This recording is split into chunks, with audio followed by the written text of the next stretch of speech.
తెలుగు రాష్ట్రాల పాలిటిక్స్లో biggest surprise. Ramoji excellence అవార్డుల వేదికపై ఆంధ్రప్రదేశ్ ముఖ్యమంత్రి చంద్రబాబు నాయుడు, తెలంగాణ ముఖ్యమంత్రి రేవంత్ రెడ్డి చాలా రోజుల తర్వాత ఒకే వేదికపై పక్కపక్కన కూర్చున్నారు. మరి అక్కడ ఏం జరిగింది? జ్యోతి ప్రజ్వలన సమయంలో ఇద్దరు సీఎంల మధ్య ప్రోటోకాల్ గౌరవం కనిపించింది. సీనియర్గా ఉన్న చంద్రబాబు ముందు రేవంత్ రెడ్డిని ఆహ్వానించగా, రేవంత్ లేదు, ముందు మీరే చేయండి అని వినయంగా సూచించారు. చివరికి ఎవరు ముందు జ్యోతి ప్రజ్వలన చేశారు?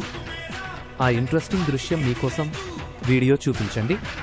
మీకు తెలుసా, చంద్రబాబు రేవంత్ రెడ్డి చివరిసారిగా ఎప్పుడు కలిశారు? రాబోయే రోజుల్లో వీరిద్దరి మధ్య సత్సంబంధాలు కొనసాగుతాయంటారా? మీ అభిప్రాయాన్ని కామెంట్ చేయండి. ఈ అరుదైన వీడియోను పూర్తిగా చూడటానికి వెంటనే మా CBN